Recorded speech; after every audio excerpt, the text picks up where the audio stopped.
Alors, la dernière fois que j'avais pris la parole, je vous avais parlé de Jean chapitre 5, où Jésus est venu guérir un homme à la piscine de Bethesda. Vous vous souvenez un petit peu? Alors là, il s'était approché d'un homme qui ne le connaissait pas du tout, qui n'avait jamais entendu parler de lui et qui était malade depuis 38 ans et qui s'attendait vraiment à une guérison de la piscine, je vais dire par le mouvement de l'eau. Et en fait, on a vu ensemble que c'était de l'idolâtrie, puisque c'était un dieu égyptien qui était honoré là-bas. Mais Jésus s'est quand même approché de cet homme et il lui a demandé, veux-tu être guéri? L'homme, il se demandait quoi? Mais finalement, il s'est levé et il a pris son lit, son matelas, son lit, et il est parti. Mais en chemin, il a rencontré des juifs religieux qui lui ont dit, mais qu'est-ce que tu fais avec ton lit un jour de Shabbat? Et c'est là qu'on était arrivé, parce que ils ont su finalement que c'était Jésus qui l'avait guéri, et donc ils sont pas du tout contents, ils veulent le tuer. C'est ce qu'on voit dans Jean chapitre 5, verset 14. Jean 5, 14 nous dit, quelque temps plus tard, Jésus le retrouva dans le temple, donc retrouva cet homme et lui dit, te voilà guéri, ne pêche plus, de peur qu'il ne t'arrive quelque chose de pire. Cet homme s'en alla annoncer aux Juifs que c'était Jésus qui l'avait guéri. C'est pourquoi les Juifs poursuivaient Jésus et cherchaient à le faire mourir parce qu'il avait fait cela le jour du sabbat. Donc dans ce texte, on voit déjà que Jésus avertit cet homme en disant, si tu retournes encore dans l'idolâtrie, il y a quelque chose de pire qui va t'arriver, parce que c'est seulement Dieu qui est le Dieu qui guérit. Mais en même temps, on voit que les Juifs, leur religion, et en tout cas il s'agit de Juifs religieux qui étaient à la lettre sur les règles du sabbat qui avaient été créées au fil du temps. Ce n'est pas le sabbat tel que Dieu l'avait dit, un jour de repos pour les hommes où on peut vraiment louer, adorer Dieu et le servir et s'occuper de Dieu. Mais eux, ils avaient commencé à faire des règles terribles, au point que même si vous allez en Israël aujourd'hui, le jour du sabbat, l'ascenseur s'arrête tout seul à tous les étages, autant pour monter que pour descendre, parce que pour eux, appuyer sur le bouton, c'est un travail. Donc c'est pour vous montrer à quel point parfois les règles qu'on s'impose pour Dieu, mais qui ne viennent pas de Dieu, peuvent être avilissantes. Et en tout cas, dans ce cas-ci, on ne trouve aucun amour dans ce respect des règles. Ils auraient préféré que l'homme reste malade plutôt que de violer, entre guillemets, le sabbat. Jésus n'a pas violé le sabbat. Il a juste fait ce que Dieu lui demande de faire, et c'est ce qu'il va expliquer après au verset 17. Cependant, Jésus leur répondit, « Mon Père est à l'œuvre jusqu'à présent, moi aussi je suis à l'œuvre. » Et voilà pourquoi les Juifs cherchaient encore plus à le faire mourir, parce que non seulement il violait le sabbat, mais il appelait aussi Dieu son propre Père, se faisant lui-même égal à Dieu. Alors la première fois que j'ai lu ce texte, mon Père est à l'œuvre jusqu'à présent, je me suis dit, waouh, il y a quelque chose que je ne comprends pas, parce que pour moi, Dieu avait fini après les 6 jours et il était rentré dans le repos. Et ici, je vois que Dieu continue à travailler. Donc, il y a vraiment quelque chose où il faut se rendre compte que Dieu ne nous a pas laissés seuls avec la création, mais qu'il continue à intervenir dans notre vie jour après jour. Et ça, il s'agit donc, c'est le Père, le Fils, le Saint-Esprit. Donc, le Père est à l'œuvre dans notre vie de chaque jour. Il veut nous conduire, il veut manifester encore son amour. Et lorsque Jésus a dit ça, mon Père, eh bien, les Juifs ne comprenaient pas. Dieu, ça va, mais mon Père, ils ont compris ce que Jésus voulait dire, en fait, qui est la vérité. C'est que Jésus est le Fils de Dieu et que de la même manière, eh bien, il est Dieu le Fils. Hein, comprenez, c'est pas seulement le Fils de Dieu, parce que nous sommes tous des fils et filles de Dieu quand nous recevons Jésus, mais il est Dieu le Fils. Et ce bébé qui va naître, enfin, dont on va fêter la naissance cette semaine, eh bien, il existe de toute éternité en tant que Dieu, en tant que parole de Dieu. Amen. Tout a été fait par lui. Et rien de ce qui a été créé n'a été créé sans le Fils qui est la parole de Dieu faite chair. Amen. Donc Pierre vous disait, c'est Dieu lui-même qui s'est incarné pour venir à notre niveau, pour venir vraiment nous rencontrer tels que nous sommes, pour être un homme, et il a été un homme jusqu'au bout. Il a vraiment pris notre nature humaine entièrement. Et de cette manière, il peut être notre exemple dans tout ce que nous pouvons vivre aujourd'hui, parce qu'il a vécu la même chose que nous. Amen. Et il nous a montré le chemin, comment vivre en tant qu'homme ou en tant que femme, vraiment selon le cœur de Dieu. Mais lorsqu'il a déclaré que vraiment Jésus, que Dieu le Père, Dieu était son Père, eh bien là aussi, les Juifs veulent encore le faire mourir encore plus parce que ça va contre leur tradition. Ça va contre leur compréhension des choses. Et c'est vrai que quand on parle de Trinité, c'est peut-être je ne vais pas dire le symbole, mais c'est peut-être vraiment la notion de la parole de Dieu qui est la plus combattue. Il y a des gens qui se disent chrétiens, mais qui nient que Jésus est Dieu. Pour eux, Jésus, c'est un petit Dieu. Ou bien c'est peut-être qu'il se dit fils de Dieu, mais finalement, il est juste un homme comme tout le monde. Mais Jésus est pleinement Dieu. C'est vraiment Dieu qui s'est incarné. Il est à la fois pleinement Dieu et pleinement homme. C'est Dieu qui prend notre humanité. Et ça, les Juifs, quelque part, ils ont compris un petit peu de ça et ils disent ça, on n'en veut pas. C'est pas correct. Et là, Jésus va commencer à défendre sa position, mais à expliquer réellement qui il est. Jésus reprit donc la parole au verset 19. « En vérité, je vous le dis, le Fils ne peut rien faire de lui-même, sinon ce qu'il voit le Père accomplir. Tout ce que le Père fait, le Fils aussi le fait pareillement. » Donc ce qu'il dit ici, ok, mon Père c'est Dieu, mais je suis ici sur la terre et je ne peux rien faire de moi-même. De la même manière, nous ne pouvons rien faire de nous-mêmes. Donc il a pris entièrement notre humanité et il dit tout ce que le Père fait, le Fils aussi le fait pareillement. Jésus va voir et il voit au ciel ce que le Père est en train de faire et c'est le ciel sur la terre, vous comprenez? Tout ce qui est fait, on dit le Notre Père, hein, que ta volonté soit faite sur la terre comme au ciel. Eh bien Jésus, lui, il voit dans le ciel et il accomplit la volonté du Père sur la terre. Et je vous disais tout à l'heure, Jésus est homme et il va nous donner la capacité de faire exactement la même chose. Verset 20, en effet, le Père aime le Fils et lui montre tout ce que lui-même fait, et il lui montrera des œuvres plus grandes que celles-ci, afin que vous soyez dans l'étonnement. Donc, plus grande que celle-ci, plus grande que de faire marcher un homme qui était infirme depuis 38 ans. Hein, juste pour signaler que l'œuvre pour laquelle on le condamne, c'est celle-là. Mais il dit, le Père aime le Fils. Et tout est une question d'amour. Dans le légalisme, il n'y a pas d'amour. Il y a juste la loi. Vous savez, que quel que soit le légalisme, hein, même dans la loi d'un pays, tu fais comme ça, si tu ne fais pas comme ça, hop, tu es condamné. L'amour, ça n'existe pas. Il n'y a pas de considération pour les personnes. Dans le légalisme religieux, c'est exactement la même chose. Il n'y a pas de considération pour les personnes, il y a juste ce qui est écrit. Mais la Bible dit à un autre endroit que la lettre tue. Mais c'est l'Esprit de Dieu qui l'a fait vivre et qui l'a fait vivre dans notre vie avec le cœur de Dieu. La parole de Dieu sans le cœur de Dieu peut être un instrument de mort. Et ça l'a été.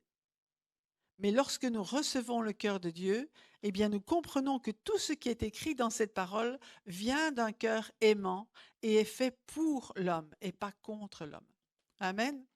Et Jésus, à un certain moment, disait d'ailleurs que le sabbat avait été fait pour l'homme et pas l'homme pour le sabbat. Donc ici, Jésus dit, bien, le Père va encore faire des choses plus grandes. Il va montrer au Fils de plus grandes choses que le Fils va accomplir. Et vous allez être dans l'étonnement, dans l'émerveillement aussi. En effet, tout comme le Père ressuscite les morts et donne la vie, le Fils aussi donne la vie à qui il veut. Et on sait que déjà dans l'Ancien Testament, il y a eu des résurrections des morts. Élie a ressuscité des morts. Élisée a ressuscité des morts. Donc les résurrections, ben, les Juifs religieux savent que ça existe et que c'est Dieu qui ressuscite les morts. Mais ici, Jésus dit, mais le Fils aussi va donner la vie à qui il veut. Et on voit dans le Nouveau Testament qu'il va ressusciter, par exemple, la fille de Jairus, le fils de la veuve de Naïn, il va ressusciter Lazare. Hein, voilà. Donc, on sait que là où est Jésus, là est la vie. Ça, c'est dans la Bible. Et on sait qu'aujourd'hui encore, les résurrections, ça existe. Si vous ne savez pas, vous allez demander à Pierre, il va vous en raconter quelques-unes. N'est-ce pas? Amen. Mais j'ai une bonne nouvelle pour vous. Je vous disais, Jésus, il est là aussi comme un exemple pour nous. Parce que là, on peut dire, et on dit souvent, oui, mais lui, c'est Jésus. Moi, je ne suis pas Jésus. Eh bien, si vous avez accepté Jésus dans votre vie, ben Jésus, il est en vous. Amen. Donc, on peut dire, OK, moi, je ne suis peut-être pas Jésus, mais Jésus, il est en moi. Donc, le Jésus en moi, il peut faire les mêmes choses que ce qu'il a fait il y a 2000 ans. Amen. Et dans Jean chapitre 15, à partir du verset 14, Jésus va dire à ses disciples, il va dire, vous êtes pas seulement des serviteurs, mais vous êtes mes amis. Amis de Jésus. Waouh! Ça, c'est extraordinaire. Moi, j'ai donné ma vie à Jésus. J'ai commencé à être interpellée par le Seigneur lorsque j'ai rencontré quelqu'un qui connaissait Jésus comme son ami. Ça, c'était, je dis, waouh, ça, je veux ça. Je veux connaître Jésus comme mon ami. Et gloire à Dieu, Jésus est devenu mon ami. Amen. Vous êtes mes amis, dit Jésus, si vous faites ce que je vous commande. Je ne vous appelle plus serviteur parce que le serviteur ne sait pas ce que fait son Seigneur, mais je vous ai appelé ami parce que je vous ai fait connaître tout ce que j'ai appris de mon Père. Et là, il y a un autre passage dans la Bible, je ne l'ai pas noté ici, mais qui dit « Ne soyez pas comme un mulet ou comme, qu'on bride et qu'on conduit sans qu'il sache où il va. » Dieu, il ne veut pas nous conduire par le bout du nez sans nous dire où on va. Il veut être collaborateur avec nous. Il veut nous faire connaître ce qu'il fait, ce qu'il va faire. Il veut qu'on soit partie prenante de son plan. Amen. Et c'est ça l'amitié. C'est pas je te dis ce que tu dois faire, tu sais pas où ça mène, mais c'est non. Lorsque nous sommes en intimité avec Dieu, il va nous conduire dans son chemin, c'est sûr. On va le suivre, on va lui obéir, mais tout est une question d'amour et de relation avec Jésus qui va nous entraîner à avoir de l'amour et une relation avec ceux qui nous entourent. Amen. Et quelqu'un disait une fois, est-ce que tu aimes Jésus? Oui. Le corps ou la tête? Parce qu'il y en a beaucoup qui aiment la tête et qui n'aiment pas le corps. Il dit, si tu n'aimes pas le corps que tu vois, tu ne peux pas aimer la tête que tu ne vois pas. Amen. Bon, bref. Donc, c'est une question d'amour et l'amour de Dieu, il est vraiment déversé dans nos cœurs par le Saint-Esprit. Amen. Donc, Jésus dit, je vous appelle mes amis et je vous fais connaître tout ce que j'ai appris de mon Père. Amen. Et au verset chapitre 17, verset 25-26, toujours de l'évangile de Jean, donc c'est vraiment le dernier discours de Jésus à ses disciples avant qu'il soit à la croix. Il va dire, Père juste, le monde ne t'a pas connu, mais moi je t'ai connu et ceux-ci ont reconnu que tu m'as envoyé. Je leur ai fait connaître ton nom et je le leur ferai connaître encore, afin que l'amour dont tu m'as aimé soit en eux et que moi je sois en eux. Et là, on voit que c'est cet amour que Dieu, que le Père a pour le Fils. Jésus dit, mais je veux, Père, que tu les aimes exactement comme moi, comme toi tu m'aimes. Et nous avons cet amour, cette assurance de l'amour de Dieu dans notre vie. Et ce verset que Pierre citait tout à l'heure, Dieu a tellement aimé le monde. Et il nous a tellement aimé chacun d'entre nous, chacun d'entre vous, il vous aime tellement qu'il a donné son Fils unique, afin que quiconque, et chacun vous pouvez mettre votre prénom, quiconque croit en lui ne périsse pas, mais qu'il ait la vie éternelle. Il n'y a rien de trop grave qu'on ait pu faire qui nous empêche de recevoir cette vie éternelle en Jésus. La seule condition qu'il demande, c'est de croire en lui. Et on va voir bientôt ce que ça veut dire, ce que ça implique de croire. C'est pas seulement croire avec la tête. Oui, je crois que Jésus existe. Oui, je crois que Jésus est mort. On le voit partout. On voit des crucifix partout avec Jésus sur la croix. Oui, je crois qu'il est mort, mais qu'est-ce que ça change dans ma vie? Amen. Donc, au fur et à mesure que nous marchons dans les voies de Dieu, nous devenons amis de Dieu. Une amitié, ça se construit. Ça se construit justement par l'intimité, ça se construit lorsqu'on peut faire confiance.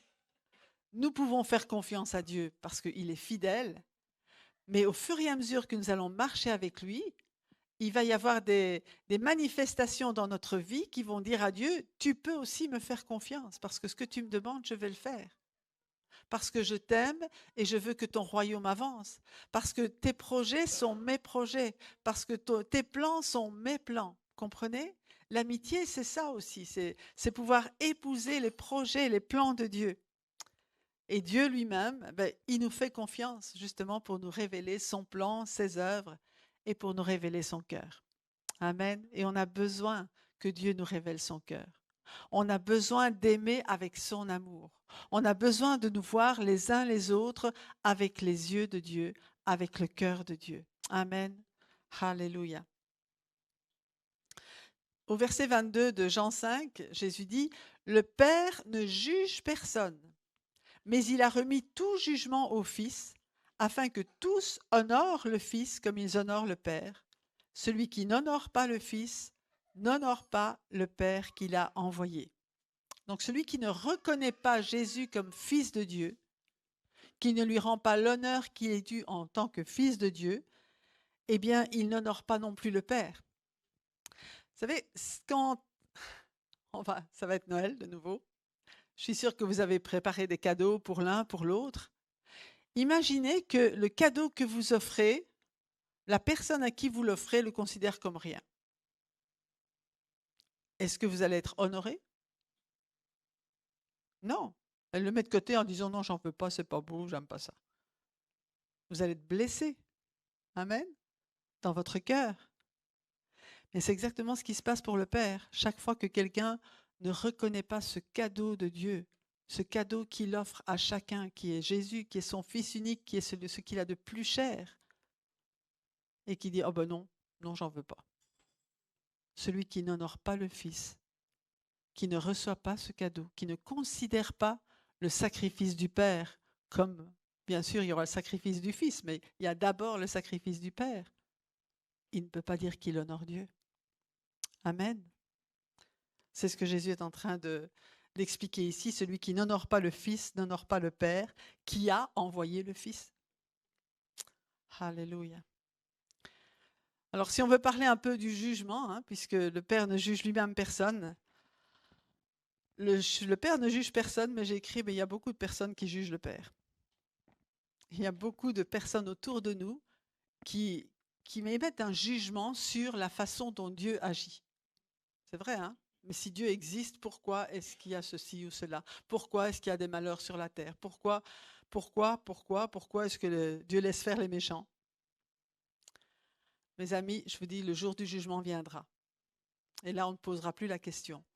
La seule question qu'il faut se poser, de quel côté sera-t-on ce jour-là? Est-ce qu'on sera du côté des personnes qui auront jugé Dieu et qui n'auront pas voulu accepter le cadeau de Dieu? Ou est-ce qu'on sera du côté de ceux qui ont reçu ce cadeau et qui ont marché dans les voies de Dieu avec l'aide du Saint-Esprit? C'est ça en fait le jugement. C'est juste, je fais tout par moi-même ou bien je compte sur Dieu et j'agis en obéissance à sa parole. C'est là-dessus que nous serons jugés et j'ai considéré vraiment le cadeau de Dieu, le Fils de Dieu dans ma vie, qui est le seul qui peut nous réconcilier avec le Père et qui peut nous permettre vraiment de marcher de la façon dont nous avons été créés pour. C'est compliqué cette phrase-là, mais Dieu nous a créés pour un but et la seule façon d'atteindre ce but, c'est de poursuivre avec Jésus dans notre vie. Sinon, systématiquement, on marche à côté. On a beau faire des bonnes œuvres, et c'est vrai qu'il y a plein de gens qui font des bonnes œuvres autour de nous, mais tant qu'ils refusent le Fils de Dieu dans leur vie, ces bonnes œuvres-là ne peuvent pas être comptées pour eux. Comprenez? Quand Caïn, on parle de Caïn et Abel, Abel a offert un sacrifice à Dieu qui lui était agréable, qui était un agneau.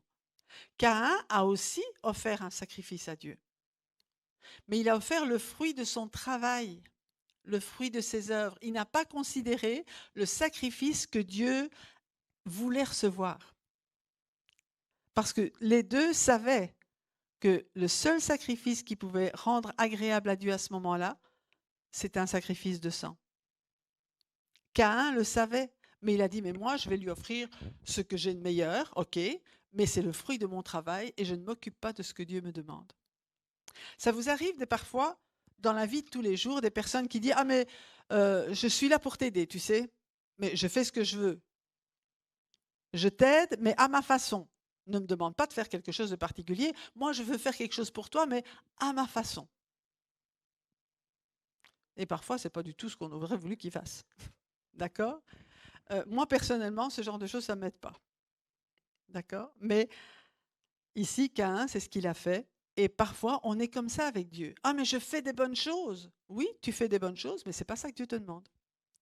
Les bonnes choses, tu vas les faire. T'inquiète pas. Tu vas faire des bonnes œuvres, mais d'abord avec Jésus. Amen. Et ici, bon, il y a plusieurs paroles dans la parole de Dieu qui sont quelque part assez dures, et je vais quand même vous les lire. Dans Romains chapitre 2, versets 5 à 8, il dit « Par ton endurcissement et ton refus de te repentir, c'est-à-dire de changer de mentalité, tu t'amasses un trésor de colère pour le jour où Dieu révélera sa colère et son juste jugement. Il traitera chacun conformément à ses actes. Ceux qui, par leur persévérance à faire le bien, recherchent l'honneur, la gloire et l'incorruptibilité, il donnera la vie éternelle. Mais il réserve son indignation et sa colère à ceux qui, par esprit de révolte, rejettent la vérité et obéissent à l'injustice. » Et puis des gens vont dire, mais Dieu est bon, pourquoi est-ce qu'il y a des gens qui ne seront pas sauvés? Parce qu'ils n'ont pas voulu. Ce qu'il faut savoir, c'est que le salut, c'est sur la terre qu'on le reçoit. La vie éternelle, c'est sur la terre qu'elle commence. Si elle n'a pas commencé sur terre, elle ne va pas continuer dans le ciel. Elle commence ici. Nous avons chacun un choix à faire, un choix individuel. Et c'est individuellement que nous serons sauvés ou perdus. La Bible dit même que même si deux sont dans un lit, l'un sera pris, l'autre laissé. Hein? Donc je pense que c'est important que chacun soit mis devant sa responsabilité. Et voilà. Dieu ne veut pas que personne soit perdu, comprenez? Dieu veut que tous les hommes soient sauvés et parviennent à la connaissance de la vérité. Ça, c'est le cœur du Père. Et le prix que Jésus a payé est suffisant pour que tous les hommes soient sauvés et parviennent à la connaissance de la vérité. C'est juste la volonté de chacun qui intervient, et aussi le fait que quand on a accepté Jésus, il faut le faire connaître autour de nous, sinon il y a des gens qui ne savent pas. Amen. Et c'est pour ça qu'on est encore sur terre aujourd'hui. Romains 3, de 23 à 26, nous dit « Car tous sont péchés et sont privés de la gloire de Dieu, et ils sont gratuitement déclarés justes par sa grâce, par le moyen de la libération qui se trouve en Jésus-Christ. » Amen. Nous sommes tous pécheurs au départ. Il n'y a personne qui peut dire « Moi, j'ai jamais rien fait de mal, j'ai jamais rien dit de mal, j'ai jamais rien pensé de mal. » D'accord? Et le péché, c'est autant dans les pensées, dans les paroles et dans les actes. On est d'accord avec ça? Donc, personne ne peut dire ça. Mais à cause de ce péché, nous sommes séparés de la présence glorieuse de Dieu. Il y a comme un mur. Dieu est saint et nous sommes pécheurs. Mais la Bible dit que nous sommes gratuitement déclarés justes par sa grâce, par un cadeau, par le moyen de la libération qui se trouve en Jésus-Christ. Jésus, quand il a donné sa vie à la croix, il l'a fait pour que nous soyons libres du péché, libres de la condamnation, et que nous puissions être déclarés justes en vérité. Amen. Dieu nous déclare justes parce que Jésus nous a justifiés. Amen. Il a pris sur lui la condamnation que nous méritions. C'est lui que Dieu a destiné à être par son sang une victime expiatoire pour ceux qui croiraient. Vous comprenez? Si je ne crois pas, c'est arrivé, des personnes qui étaient dans le couloir de la mort et on est venu leur apporter une lettre de grâce. Et je sais plus, en tout cas, c'est une histoire qui est arrivée, mais malheureusement, cette lettre avait été rédigée sur un papier qui avait été un peu chiffonné. Et le prisonnier a dit non, je ne crois pas que c'est vrai. Et il a été exécuté, alors que la lettre était authentique. Donc, on peut refuser la grâce de Dieu. De la même manière que cet homme a refusé la grâce du roi ou du président, je ne me souviens plus très bien, on peut refuser la grâce de Dieu. Et puisqu'on a refusé la grâce, on est dans la condamnation encore. Comprenez? Mais du côté de Dieu, il veut que nous soyons graciés et il a tout accompli pour cela. Jésus a été la victime expiatoire. Sans effusion de sang, il n'y a pas de pardon de péché. Mais Jésus a versé son sang. C'est ce que nous avons célébré, ce dont nous sommes souvenus tout à l'heure, que c'est le sang de Jésus qui a été versé pour nous, à notre place, pour que nous puissions être pardonnés et considérés comme justes par le Dieu Tout-Puissant. Amen. Et il démontre ainsi sa justice, puisqu'il avait laissé impunis les péchés commis auparavant, à l'époque de sa patience. Et il démontre sa justice maintenant, dans le temps présent, de manière à être juste tout en déclarant juste celui qui a la foi en Jésus. Ça, c'est la justice de Dieu. La justice humaine n'aurait jamais imaginé cela, mais la justice de Dieu l'a fait. Lui-même est venu se donner pour que nous soyons pardonnés et justifiés. En effet, Dieu a tant aimé le monde, Jean 3,16, 17, 18, qu'il a donné son Fils unique afin que quiconque croit en lui ne périsse pas, mais qu'il ait la vie éternelle. Dieu, en effet, n'a pas envoyé son Fils dans le monde pour juger le monde, mais pour que le monde soit sauvé par lui. Celui qui croit en lui n'est pas jugé, mais celui qui ne croit pas est déjà jugé parce qu'il n'a pas cru au nom du Fils unique de Dieu. En fait, il est jugé lui-même. Donc, il y a déjà ce jugement qui est tombé parce qu'il ne croit pas. Mais aujourd'hui, c'est un jour de salut. Amen. Aujourd'hui, que ceux qui n'ont pas cru jusqu'à présent ont encore cette porte ouverte de croire en Jésus et de lui donner leur vie. Merci Seigneur. Alors Jésus disait, le jugement a été remis au Fils, mais il dit ici, Dieu n'a pas envoyé le Fils dans le monde pour qu'il juge le monde. Quand Jésus est venu il y a 2000 ans, il n'est pas venu pour juger, il est venu pour sauver. Quand Jésus reviendra, ça c'est une autre histoire. Là, à ce moment-là, il revient pour juger, mais il y a son jugement qui est juste parce qu'il a vécu notre vie. On pourrait dire, oh Dieu, toi tu ne sais pas ce que c'est que d'être un homme, alors comment tu vas faire pour nous juger? Eh bien, Dieu s'est fait homme. Donc il va savoir exactement comment faire pour juger. Amen. Et en attendant, il y a une chose extraordinaire, c'est que Jésus, après sa résurrection, est monté vers le Père et qu'aujourd'hui, il est notre avocat. Encore aujourd'hui, il plaide en notre faveur. Non seulement son sang plaide pour nous, pour que nous soyons pardonnés, mais il continue à prier, à intercéder pour nous aujourd'hui auprès de son Père. Et on lit ça dans Hébreux chapitre 4, les versets 14 à 16. Ainsi, puisque nous avons un souverain grand prêtre qui a traversé le ciel, Jésus, le Fils de Dieu, restons fermement attachés à la foi que nous professons. Continuons à croire. En effet, nous n'avons pas un grand prêtre incapable de compatir à nos faiblesses. Au contraire, il a été tenté en tout point comme nous, mais sans commettre de péché. Et ici, nous lisons, la tentation n'est pas le péché. D'accord? Jésus a été tenté comme nous en toutes choses, mais il n'a pas succombé à la tentation. Là aussi, le Notre Père ne nous permet pas de succomber à la tentation. Amen. Aide-nous, à résister comme Jésus a résisté. Il y approchons-nous donc avec assurance du trône de la grâce, afin d'obtenir compassion et de trouver grâce pour être secourus au moment opportun. Quand nous sommes dans une épreuve, quand nous sommes dans une tentation, nous avons un accès auprès de Dieu. On peut dire, Seigneur, aide-moi, au secours. C'est une prière. Au secours, c'est une prière. Amen. Parfois, on ne sait dire que ça, au secours, Seigneur. Mais Dieu entend. Et Dieu vient à notre secours. Amen. Parce qu'il est fidèle. Alléluia. Donc, il vient nous secourir au moment opportun. C'est sa promesse. et il le fait parce qu'il est fidèle à sa parole. Verset 24 de Jean 5.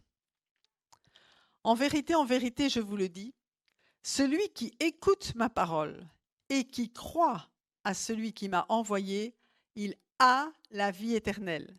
Il ne vient pas en jugement, mais il est passé de la mort à la vie. Est-ce que c'est une bonne nouvelle, ça? Amen.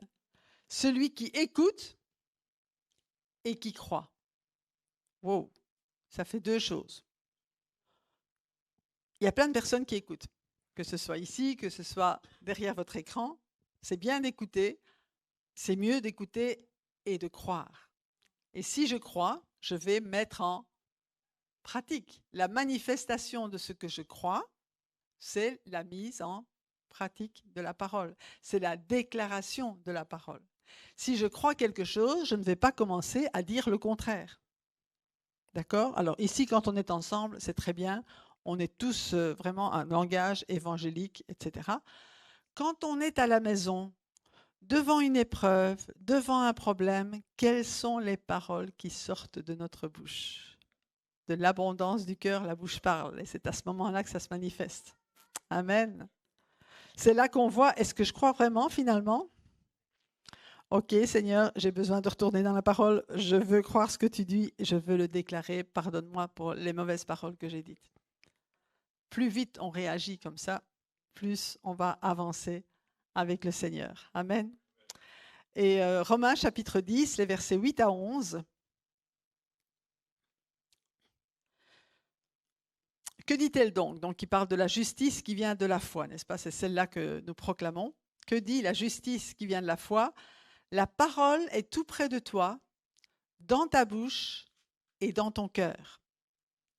Or, cette parole est celle de la foi que nous prêchons.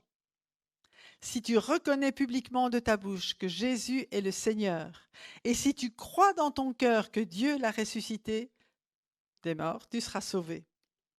En effet, c'est avec le cœur que l'on croit et parvient à la justice, et c'est avec la bouche que l'on affirme une conviction et parvient au salut, comme le dit l'Écriture, celui qui croit en lui ne sera pas couvert de honte. Amen. Croire dans son cœur, c'est bien.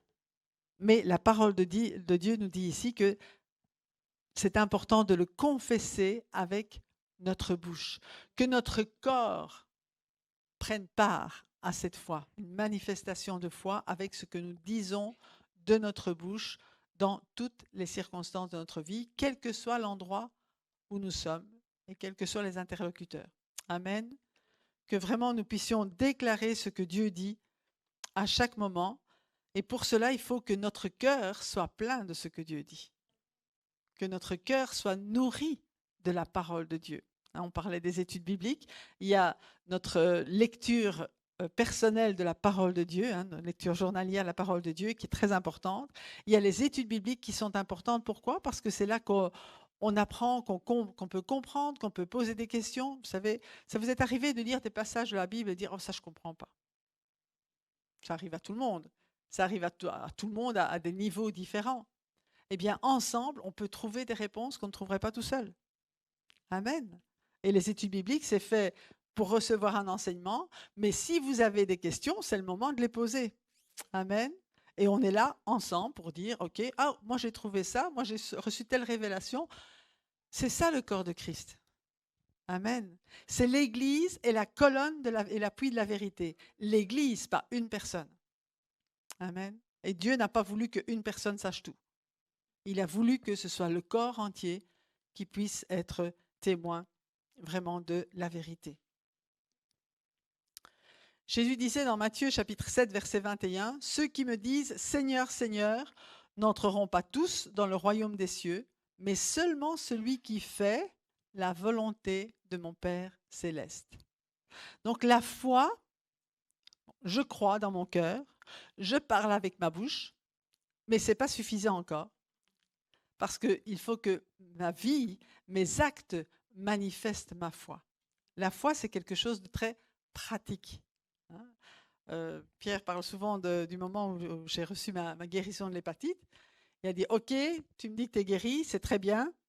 Maintenant, je te fais ton petit déjeuner. Tu manges, tu bois. hein, chocolat, café. Voilà, maintenant tout le monde sait ça. Mais il fallait que ma foi s'accompagne d'actes de démonstration de cette foi. Et Dieu veut voir ces actes de démonstration de la foi. Je ne vais pas trop parler d'Abraham aujourd'hui, mais quand Abraham a obéi à Dieu et a donné son fils, Dieu n'a pas permis qu'il le tue, mais il a dit maintenant, je vois que tu crains Dieu. Dieu a besoin de voir, il a besoin aussi de preuves dans notre vie que vraiment nous lui faisons confiance. Amen. Alléluia. Alors, Jésus lui répondit dans Jean chapitre 6, verset 29. Quelqu'un a demandé, mais c'est quoi l'œuvre de Dieu? Et Jésus dit, l'œuvre de Dieu, c'est que vous croyez en celui qu'il a envoyé. Alors j'écris, on a l'impression de tourner en rond, mais on revient à croire en Jésus. Ça veut dire que toute œuvre qui n'est pas accomplie dans la foi en Jésus n'est pas une œuvre de Dieu. Je répète, toute œuvre, tout ce que nous pouvons faire, mais que nous ne faisons pas en croyant en Jésus, ça ne vient pas de Dieu. Ce n'est pas une œuvre de Dieu, ce n'est pas une œuvre qui plaît à Dieu. Amen. Donc c'est vraiment important que tout ce que nous le faisons parce que nous croyons. Tout ce que vous faites, faites-le pour la gloire de Dieu. Amen. Nous commençons à porter du fruit pour Dieu lorsque nous croyons en Jésus comme notre Sauveur qui est mort pour pardonner nos péchés et qu'il est aussi notre Seigneur qui est ressuscité, qui est monté au ciel et qui règne aujourd'hui sur notre vie. Nous proclamons Jésus est roi. Amen. Qu'est-ce que ça veut dire dans ma vie que Jésus est mon roi? Le roi, c'est celui qui est au-dessus de tout. Amen. C'est celui qui a toute autorité sur ma vie. C'est ce que nous chantons. C'est important de le laisser avoir cette autorité dans chaque instant de notre vie. On est en marche, hein, d'accord? OK. Si on se rend compte qu'à certains moments, ce n'est pas le cas, on peut encore lui demander pardon et il nous pardonne et il nous aide à aller de l'avant. Amen. Et à marcher dans ses voies de plus en plus. Éphésiens chapitre 2, versets 8 à 10. En effet, c'est par la grâce que vous êtes sauvés, par le moyen de la foi, et cela ne vient pas de vous, c'est le don de Dieu. Grâce, gratuit. Okay? Le salut est gratuit. Et le moyen pour le recevoir, c'est la foi. Dieu donne gratuitement par sa grâce, c'est un cadeau. Je reçois par la foi. Ma réponse au cadeau de Dieu, c'est ma foi. Si ma foi ne répond pas au cadeau de Dieu, le cadeau reste là et je ne l'ai pas. D'accord? Donc je prends le cadeau par la foi. Amen. Ce n'est pas par les œuvres, afin que personne ne puisse se vanter. Et on ne vient jamais dans la présence de Dieu avec nos œuvres. Regarde Seigneur, j'ai fait ceci, j'ai fait cela, regarde ce que j'ai fait pour toi, donc maintenant tu dois me donner quelque chose. Ça ne fonctionne pas. On vient avec ce que Jésus a fait. Regarde Seigneur, Jésus il a donné sa vie pour moi et j'ai besoin de ça. Est-ce que voilà. C'est à cause de Jésus, à cause de son sacrifice. Moi, tout ce que je fais, en plus, c'est lui qui le fait pour moi. Parce que, écoutez le verset 10, en réalité, c'est lui qui nous a fait. C'est Dieu qui nous a fait. Il nous a fait 2 fois. D'abord, il nous a façonnés dans le ventre de notre mère.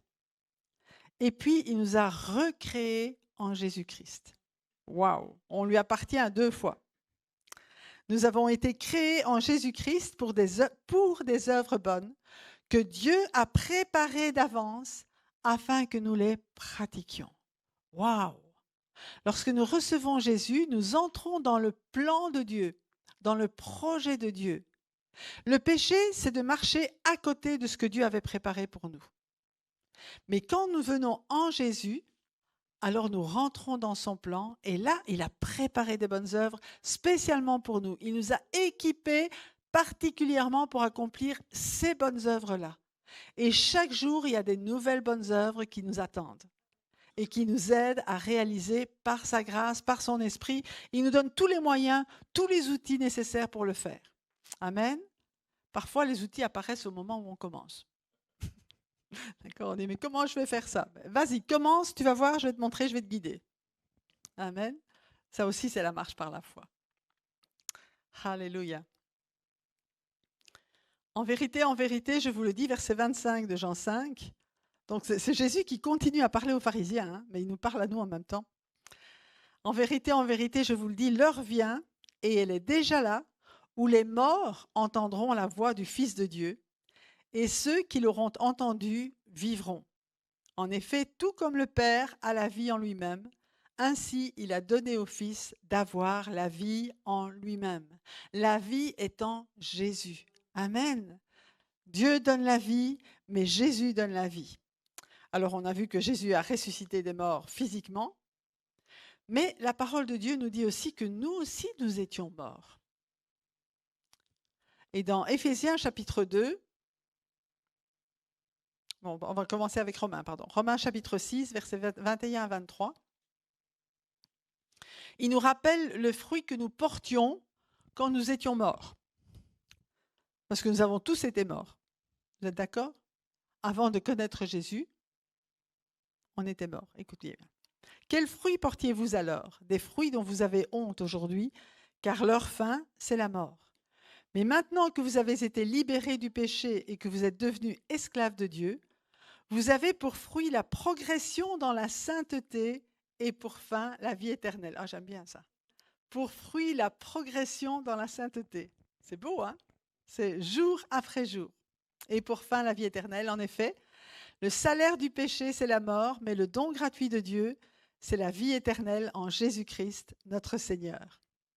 Et dans Éphésiens, chapitre 2, à partir du verset 1, il dit « Quant à vous, vous étiez morts à cause de vos fautes et de vos péchés. » Alors, je ne sais pas pourquoi il dit « vous » parce qu'il était dedans. On pourrait dire « Quant à nous, nous étions morts. » Amen. À cause de nos fautes et de nos péchés. Les fautes et les péchés que vous pratiquiez autrefois conformément à la façon de vivre de ce monde, conformément au prince de la puissance de l'air, de l'esprit qui est actuellement à l'œuvre parmi les hommes rebelles. Donc on sait qu'autour de nous, il y a toutes ces puissances qui agissent. Mais nous étions dedans. Et nous en sommes sortis. Ça veut dire que n'importe qui est encore dedans maintenant peut en sortir. Amen. Ça, c'est important. Si Dieu nous en a fait sortir, ben, il peut faire sortir ceux qui y sont encore, et c'est ce qu'il veut. Amen. Mais nous étions morts. Et Dieu donne la vie aux morts. Alléluia. Verset 3, nous tous aussi, nous étions de leur nombre. Notre conduite était dictée par les désirs de notre nature propre, puisque nous accomplissions les volontés de la nature humaine et de nos pensées, et nous étions par notre condition même destinés à la colère, tout comme les autres. Donc vous voyez le péché, ce que c'est? Une belle définition du péché. Notre conduite était dictée par les désirs de notre nature propre, et nous accomplissions les volontés de la nature humaine et de nos pensées. Et ça nous conduit à la mort. Amen. Wow, c'est fort, hein? Dans Ésaïe chapitre 53, verset 6, il dit aussi « Chacun suivait sa propre voie. Nous étions tous errants comme des brebis. Chacun suivait sa propre voie et l'Éternel a fait retomber sur lui l'iniquité de nous tous. » Donc si quelqu'un vous demande « Mais c'est quoi le péché ?» Ben, tu pêches quand tu fais ce que tu veux. Tu fais ce que tu as envie, ça c'est le péché. Parce que tu n'as pas demandé à Dieu ce qu'il voulait que tu fasses. Tu n'es pas dans le plan de Dieu, tu es dans ton propre plan, qui bien souvent est dicté par le plan de l'ennemi. Le plan de Satan, si on veut le nommer comme ça. Parce que lui ne nous demande pas notre avis. Dieu nous laisse libre de le recevoir. Satan, il voit une porte ouverte ou une fenêtre et clac, il rentre et là, il te tient, il te mène par le bout du nez. Mais Jésus est venu pour détruire les œuvres du diable. Amen. Il est venu pour nous libérer, pour que nous ne soyons plus esclaves du péché, pour que nous ne puissions plus dire « Ah, c'était plus fort que moi. Je ne voulais pas le faire, mais c'était plus fort que moi. » Non, c'est fini ça. Parce que Dieu nous rend libres et nous avons cette liberté en Jésus-Christ. Si c'est plus fort que toi, ce n'est pas plus fort que Jésus, tu l'appelles au secours, il vient t'aider. Amen. Verset 4 de Éphésiens 2, « Mais Dieu est riche en compassion, à cause du grand amour dont il nous a aimés, Nous qui étions morts en raison de nos fautes, il nous a rendus à la vie avec Christ. C'est par grâce que vous êtes sauvés. Il nous a ressuscités et fait asseoir avec lui dans les lieux célestes en Jésus-Christ. Waouh! C'est pas seulement je suis ressuscité avec Christ, j'ai une vie nouvelle avec Christ. Non, il nous emmène déjà maintenant, il nous fait asseoir au ciel avec lui. Déjà maintenant, il nous montre que en Jésus, nous avons autorité sur tout ce qui se passe sur la terre. Amen. C'est à nous à saisir cette autorité. C'est à nous à venir dans cette intimité avec Jésus pour dominer sur les éléments, sur tout ce qui nous ennuie là, sur tout ce qui n'est pas juste autour de nous et dans notre vie. Nous avons cette autorité en Jésus-Christ. Amen. Alléluia. Il a dépouillé les dominations, les autorités, il les a livrées publiquement en spectacle en triomphant d'elles par la croix. Et nous marchons dans la victoire que Jésus a remportée pour nous. Amen. C'est devenu notre victoire parce que lui, il a combattu et il a gagné. Amen. On est dans le camp du vainqueur, mes amis. Alléluia. Et la victoire a été remportée il y a 2000 ans. Alors, les Israélites, quand Dieu combattait pour eux, hein. Parfois, ils arrivaient sur le champ de bataille et puis tout était fait. Mais ce qu'ils faisaient, c'est qu'ils prenaient le butin. Et ce que Dieu nous demande de faire aujourd'hui, c'est pas de combattre le diable, il a déjà été vaincu. Et c'est de prendre le butin. C'est de reprendre toutes les âmes qu'il a volées. C'est ça le butin. Amen. Il n'a plus aucun droit, plus aucun pouvoir, mais c'est à nous à saisir le butin pour les ramener dans le royaume de Dieu. Amen. Alléluia. Gloire à Dieu. Dieu est vivant et il agit aujourd'hui. On vit des grandes choses. Alléluia. Il nous a fait asseoir dans les lieux célestes en Jésus-Christ. Il a fait cela afin de montrer dans les temps à venir l'infinie richesse de sa grâce par la bonté qu'il a manifestée envers nous en Jésus-Christ. Dieu manifeste l'infinie richesse de sa grâce. Montrez-moi l'infini. Bon, d'accord, il y en a qui font ça. Mais l'infini, ça n'a pas de fin. D'accord ? On ne peut pas le quantifier. C'est tellement grand, immense, que ça va bien au-delà de tout ce qu'on peut imaginer ou penser. Mais c'est ce qu'il est en train de montrer encore et encore, l'infinie richesse de sa grâce par la bonté qu'il a manifestée envers nous en Jésus-Christ. Et par la bonté qu'il veut manifester autour de nous, à travers nous en Jésus-Christ. Amen. La bonté de Dieu continue encore aujourd'hui. Et je vais terminer avec le verset Jean 3, 36, enfin 2 versets encore. Celui qui croit au Fils a la vie éternelle. Celui qui ne croit pas au Fils ne verra pas la vie, mais la colère de Dieu reste au contraire sur lui. Mais c'est son choix. Et 1 Jean chapitre 5, les versets 12 et 13. Celui qui a le Fils a la vie. Qui a le Fils ici? Amen. Alléluia. J'espère qu'il y en a plus. Qu'il y en a plus. En tout cas, qu'il y aura plus de mains levées à la fin. Celui qui n'a pas le Fils de Dieu n'a pas la vie. Je vous ai écrit cela à vous qui croyez au nom du Fils de Dieu, afin que vous sachiez que vous avez la vie éternelle et que ainsi vous continuez à croire au nom du Fils de Dieu. Donc, ce n'est pas que vous espériez que peut-être un jour Dieu vous donnera la vie éternelle, mais c'est afin que vous sachiez maintenant que vous avez maintenant la vie éternelle parce que vous croyez au nom du Fils de Dieu. Amen. C'est le temps maintenant peut-être pour certains de dire, et ceux qui nous regardent en direct sur Internet, de dire, ben oui, moi j'ai pas vraiment la certitude que si je devais mourir aujourd'hui, j'ai un accompagnant là qui vient prêcher avec moi, si je devais mourir aujourd'hui, j'irais au ciel. C'est une question que je pose souvent à quelqu'un. Oui, tu dis que tu es chrétien, tu dis que tu crois en Dieu, tu dis que tu... Mais si tu meurs aujourd'hui, est-ce que tu iras au ciel? Alors, il y en a qui me disent, ben oui, je vais aller au ciel parce que j'ai fait des bonnes choses. Mais Christine nous a expliqué en long et en large que ce n'était pas le cas. Et puis, quand tu arrives au ciel, on va te demander le mot de passe. Vous savez qu'il y a un mot de passe? Ouais. C'est Jésus. Dis, qu'est-ce qui te donne le droit d'entrer ici? Ben, tu dis, j'ai fait des bonnes œuvres, j'étais à l'église de Pierre et Christine, je les ai regardés sur MCI TV. Je me dis, mais non, ça ne marche pas ça. Ça marche pas, il n'y a rien qui marche là-dedans. C'est seulement si Jésus est ton sauveur. Et si tu l'as reçu comme ton sauveur, alors tu seras sauvé. Mais ce n'est pas si tu as reçu Pierre ou Christine, tu n'as rien sauvé du tout là. Nous, on n'a jamais sauvé personne. On a dit aux gens comment être sauvés. Ça oui, mais c'est seulement Jésus qui nous sauve. Alors on va faire une prière aujourd'hui. Et la prière, c'est commun, tout le monde connaît la prière. Je change de micro, pourquoi je crache encore? Si vous avez une offrande à faire de 1000 ou 2000 euros, faites-le, on achètera des bons micros.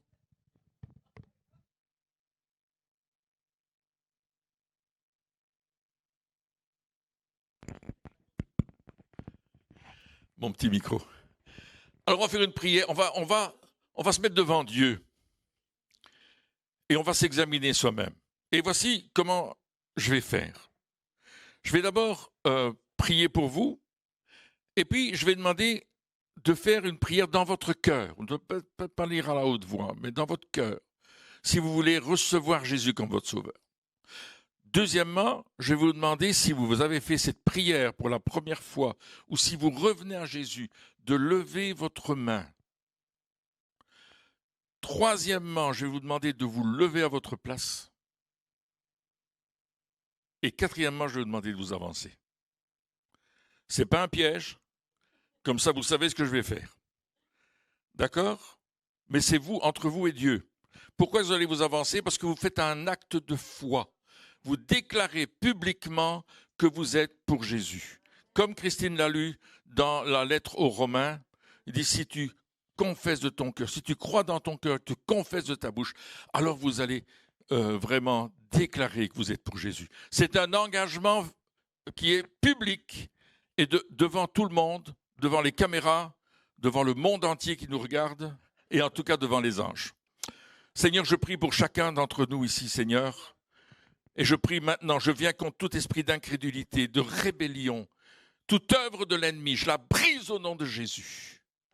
Et je libère cette atmosphère ici pour que qui que ce soit qui nous écoute, peut-être en direct ou dans cette salle, ou peut-être à côté de cette salle, peut-être quelqu'un qui est là en secret, mais qui a besoin de toi, puisse recevoir le salut. Maintenant, je vous invite à prier dans votre cœur. Baissons nos têtes et concentrons-nous sur Jésus. Ne regardons pas ce qui se passe autour de nous. Concentrons-nous sur Jésus. Et parlez-lui, dites, Seigneur Jésus, je reconnais que je suis pécheur. Que le péché me sépare de toi. Que le péché m'empêche d'avoir une relation avec toi comme mon Père et comme mon ami. Aujourd'hui, je te demande pardon pour mes péchés.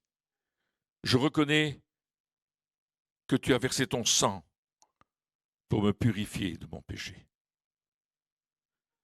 et pour me sauver. Et je te reçois comme mon sauveur personnel. Maintenant, ce jour du mois de décembre, du 18 décembre, à midi, je te reçois comme mon sauveur.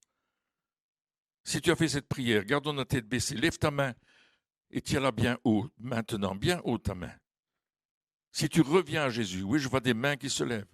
Oui, n'hésitez pas à le faire, c'est le temps maintenant. Oui, je vois ta main aussi. Très bien. Vous qui avez levé votre main, mettez-vous debout maintenant. Comme un seul homme, mettez-vous debout, une seule femme aussi. Alléluia. Oui, vous le faites, vous êtes sérieux. Maintenant, avancez-vous. Venez devant ici. Venez près de moi. Et les pasteurs vont prier avec vous. Pasteur Blaise, pasteur Serge, pasteur Nino. C'est ça, Solange aussi, sœur Solange. Christine aussi va venir prier. On va prier avec vous maintenant. Christian, Yvette, venez aussi, s'il vous plaît. Et puis, Christelle, où est-ce qu'elle est? Christelle est toujours là?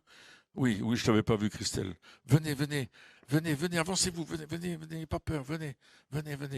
Il y a tous nos pasteurs qui sont là, qui vont prier avec vous maintenant, qui vont vous imposer les mains pour confirmer cela. Et j'ai besoin de Mike aussi. Il est toujours là, Mike? Mike le grand.